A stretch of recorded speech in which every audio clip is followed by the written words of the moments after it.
안녕하세요. 하루 필수 말씀 충전 하필 큐티 조정환입니다. 오늘 함께 나눌 하나님 말씀은 출애굽기 3장 1절에서 12절까지 말씀입니다. 함께 읽으면서 묵상하시죠. 모세는 미디안 제사장인 그의 장인 이드로의 양떼를 치는 목자가 되었다라고 이렇게 이야기를 합니다. 이제 목자의 역할을 하는 이 광야에서의 목자가 이스라엘의 목자가 되는 그런 과정을 우리가 보게 될 겁니다. 광야를 지나서 하나님의 산 호렙에 갔을 때에 거기에서 주님의 천사가 떨기 가운데에서 이는 불꽃으로 그에게 나타났다라고 이렇게 이야기를 합니다.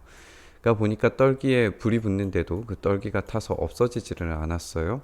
모세는 이 놀라운 광경을 좀 더 자세히 보고 어째서 그 떨기가 불에 타지 않는지를 알아보아야 하겠다라고 그렇게 생각을 했습니다. 그때 모세가 그것을 보려고 오는 것을 보시고 하나님께서 떨기 가운데에서 모세야 모세야 하고 그를 부르십니다. 그때 모세가 대답하죠. 예, 제가 여기에 있습니다.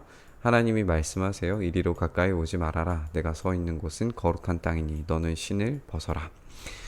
이제 거룩한 땅에서 이 신발을 벗는 행위 자체가 우리가 잘 알고 있듯이 자기의 종됨을 나타내는 어떤 그런 모습입니다. 이 장면, 짧은 장면이지만 이 장면 가운데서 우리가 사실 나눌 수 있는 이야기들이 정말 무궁무진하게 많이 있어요. 하지만 우리가 오늘 이 장면에서 조금 더 집중적으로 보기 원하는 부분은 이 뒷부분에 있는 부분이니까 이 앞부분에 있는 이야기들은 가급적이면 이제 다른 기회에 나눌 수 있도록 하고요. 계속해서 한번 읽어보도록 하겠습니다. 하나님이 말씀하세요. 나는 너의 조상의 하나님, 곧 아브라함의 하나님, 이삭의 하나님, 야곱의 하나님이다. 이렇게 자기를 나타내십니다. 모세는 하나님을 뵙기가 두려워서 얼굴을 가렸어요. 이제 보게 되면은 죽게 되는 그런 이야기를 우리가 알고 있죠. 그러니까 이 두려움 가운데에서 자기의 얼굴을 가리는 이런 모세의 모습을 보게 됩니다. 주님께서 다시 말씀하세요. 나는 이집트에 있는 나의 백성이 고통받는다는 것을 똑똑히 보았고 또 억압 때문에 괴로워서 부르짖는 소리를 들었다라고 이렇게 이야기를 하시고, 그래서 나는 그들의 고난을 분명히 안다라고 그렇게 말씀하세요. 이게 지금 모세에게 하나님께서 나타나시는 이유입니다. 우리가 전 본문에서도 보았듯이 하나님께서 이런 여러 가지의 동사들을 통하여서 이스라엘 백성들이 당하는 것을 보고 아시고 들으시고 그리고 기억하신 바 되었다라고 그렇게 말씀하셨어요. 그러니까 이 7절에 있는 이 표현, 이 고통받는 것을 보고 괴로워서 부르짖는 소리를 들으시고 그리고 그들의 고난을 분명하게 알고 계신다는 사실을 이제 모세에게 나타내심으로써 하나님이 어떤 분이신지에 대해서 그렇게 우리가 알게 됩니다. 이제 내가 내려가서 하나님께서 직접 내려가십니다. 이집트 사람의 손에게서 그들을 구하여 이 땅으로부터 저 아름답고 넓은 땅, 젖과 꿀이 흐르는 땅, 곧 가나안 사람과 헷 사람과 아모리 사람과 브리스 사람과 히윗 사람과 여부스 사람이 사는 곳으로 데려가려고 한다라고 이렇게 이제 이 약속의 땅을 이렇게 길게 소개하는 것을 이제 보게 됩니다. 다시 한번 하나님께서 지금도 이스라엘 자손이 부르짖는 소리가 나에게 들린다. 이집트 사람들이 그들을 학대하는 것도 보인다라고 이야기하면서 하나님께서 지금 보고 듣는 것을 우리가 알게 됩니다. 우리가 여기에서 한 가지만 좀 생각을 해봤으면 좋겠는데요. 우리가 만든 우상들은 보고 들을 수 있는 능력이 없습니다. 그러니까 우리가 숭배하는 어떤 그런 대상들이라고 생각을 하는 어떤 우상들을 생각을 해봤을 때 우리가 이사야 본문에서도 알다시피 우리가 손으로 새긴 나무나 돌에 새긴 우상은 보고 들을 수 있는 능력이 전혀 존재하지 않아요. 그러나 하나님은 보고 들으시는 분이십니다. 우상은 보고 듣지 못하는 존재인데 그것을 사랑하는 존재, 그것을 예배하는 사람들은 그 우상을 담게 되어져 있어서 제대로 볼 수가 없고 제대로 들을 수가 없어요. 그러나 하나님은 제대로 보시고 듣는 분이시기 때문에 그분을 사랑하고 섬기는 자들은 제대로 보고 들을 수 있는 존재가 됩니다. 굉장히 중요한 이야기입니다. 오늘 하나님께서 들으시고 보시고 기억하시고 그들에게 다가가시는 이 존재에 대해서 우리가 사랑하면 사랑할수록 우리 또한 그런 존재가 된다는 사실을 우리가 한번 기억해 보셨으면 좋겠습니다. 이제 나는 너를 바로에게 보내어서 나의 백성 이스라엘 자손을 이집트에서 끌어내게 하겠다라고 이렇게 말씀하세요. 모세가 하나님께 아뢰입니다. 제가 무엇이라고 감히 바로에게 가서 이스라엘 자손을 이집트에서 끌어내겠습니까? 라고 이렇게 질문을 하죠. 내가 누군지에 대해서 하나님께서 그렇게 정의해 주시리라는 것을 기대했을까요? 그러지 않았던 것 같아요. 그냥 자기의 어떤 낮은 존재감, 낮은 정체성 이런 것들이 지금 모세 안에 팽배하게 있다는 것이죠. 40년을 지금 광야에서 살았고 40년 동안을 목자로 살았는데 자기가 무엇이라고 지금 바로에게 가서 이스라엘 자손을 이집트에서 끌어내겠습니까? 자기 정체성이 지금 완전히 무너져 있는 상태인 거죠. 사실상 지금 하나님 앞에서 신발을 벗는 행위가 너무나도 자연스럽게 나온 것조차도 자기가 종된 인식이 분명히 있었던 것 같아요. 하나님께서 말씀하세요. 내가 너와 함께 있겠다. 내가 이 백성을 이집트에서 이끌어낸 다음에 너희가 이 산 위에서 하나님을 예배하게 될 때에 그것이 바로 내가 너를 보냈다는 징표가 될 것이다. 한번 생각을 해보죠.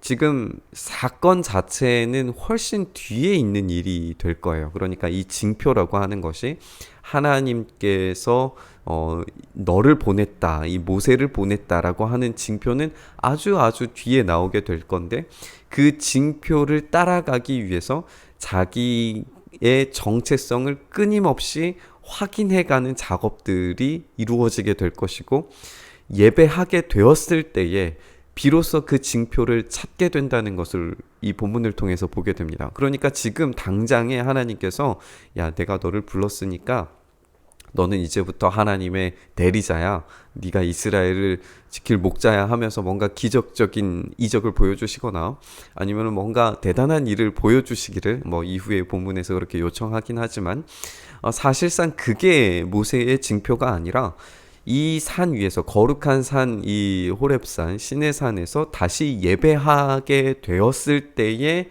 징표가 된다라고 하는 거예요. 이 긴 과정 가운데에서 자기의 정체성을 회복해가는 그런 모습, 그리고 이 광야 가운데에서 목자였지만 이스라엘을 이끄는 목자로서 다시 이 산 위에서 예배하는 존재가 되었을 때에 지금 서 있는 종된 정체성이 사라지고 하나님께서 부르셨다는 정체성이 확실하게 드러나는 그런 징표로서 작동되리라는 것을 하나님께서 지금 말씀해주고 계십니다. 우리 이 장면 한번 다시 생각을 해봤으면 좋겠습니다. 우리의 정체성이 어디로부터 오는 걸까요? 우리의 낮은 정체성은 어디에서 오는 걸까요? 우리가 이 다음 본문에서 하나님의 정체성에 대해서 말씀해 주시겠지만 우리의 정체성은 결국에 내가 원래 있던 그 자리로 돌아왔을 때에 전혀 다른 모습으로 지금 하나님을 예배하고 있는 그 순간에 우리의 정체성이 제대로 발견된다는 것을 우리가 이 본문 가운데서 한번 생각해 봤으면 좋겠습니다. 모세가 지금은 완전히 낮아진 정체성이고 이방인의 땅에서 나그네로서 지금 예배하고 자기의 종된 모습을 하나님 앞에 그렇게 보이고 있지만 이스라엘을 데리고 오는 목자로서 다시금 이 산에서 하나님 앞에서 예배하기 시작할 때에 그는 전혀 다른 정체성, 그리고 하나님께서 보내신 그 사명을 완수하는 정체성을 다시금 회복하게 될 거예요. 이것이 바로 참된 자유입니다. 그러니까 어디로부터의 자유가 문제가 아니라 어떤 정체성을 가지고 무엇을 위한 자유로서 내가 살아갈 것인지에 대해서 오늘 이 본문이 보여주고 있는 거예요. 그것의 시작점이 되겠지만 지금부터 이제 그 일들을 하기 위해서 기나긴 여정과 하나님의 그 심판의 어떤 과정들을 겪어야 하겠지만 그 모든 과정들을 통하여서 결국에 모세는 자기 정체성을 회복하고 되찾아가기 시작할 겁니다. 그것을 위하여서 하나님께서 듣고 보시는 존재로서 지금 모세에게 나타나셨다는 사실도 굉장히 중요합니다. 보고 들으시는 존재께서 이전에는 모세가 자기의 눈으로 보고 들었잖아요. 그래서 자기의 힘으로 자기의 능력으로 살인을 행하고 그리고 자기의 어떤 정체성을 찾으려고 했는데, 이제는 하나님께서 보시고 하나님께서 들으시고 하나님께서 기억하시고 하나님께서 보내셔서 그 보내심을 받은 자가 하나님을 대리하여 보고 듣고 기억한 바를 말하고 전달하고 그 이끄는 목자가 되어서 다시 예배의 자리에 섰을 때에 그의 정체성이 온전하게 바로 세워지는 그 놀라운 예배의 자리로 이제 돌아오게 되리라고 하는 겁니다. 우리의 예배가 그런 정말 하나님께서 나의 정체성을 새롭게 회복하시는 예배가 될 수 있었으면 좋겠습니다. 그 과정이 길고 지루하고 힘들고 고통스러운 과정이라 할지라도 그 과정을 온전히 지나왔을 때에 비로소 우리는 자기 정체성을 되찾을 수 있고, 그리고 하나님의 보고 들으심, 기억하심을 발견하게 될 겁니다. 우리의 힘으로 보고 듣는 것이 아니라 하나님의 눈으로 보고 듣는, 그래서 하나님께서 우리에게 부여하시는 참된 정체성을 회복하는 그런 우리가 이 예배의 자리에서 그렇게 이루어질 수 있었으면 좋겠습니다. 오늘 이 말씀 붙잡고 나의 참된 부르심을 따라서 하나님 아버지의 보고 들으시는 그 놀라운 사랑의 반응 가운데 우리가 함께 동참할 수 있게 해달라고, 그 일하심 가운데 내가 있게 해달라고, 그 정체성을 내가 회복할 수 있게 해달라고, 그 예배의 자리에 내가 서 있을 수 있게 해달라고 함께 기도하면서 주님 앞에 나아갔으면 좋겠습니다. 주님께서 부르신 그 정체성을 가지고 주님 앞에 온전히 서기를 소망합니다.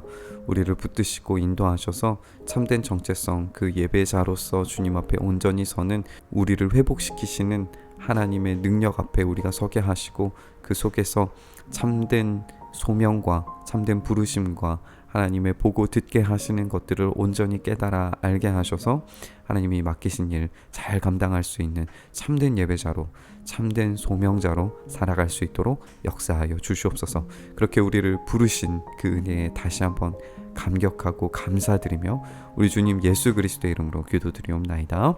아멘. 오늘 부딪힌 말씀 가지고 함께 기도의 자리로 나아가시죠.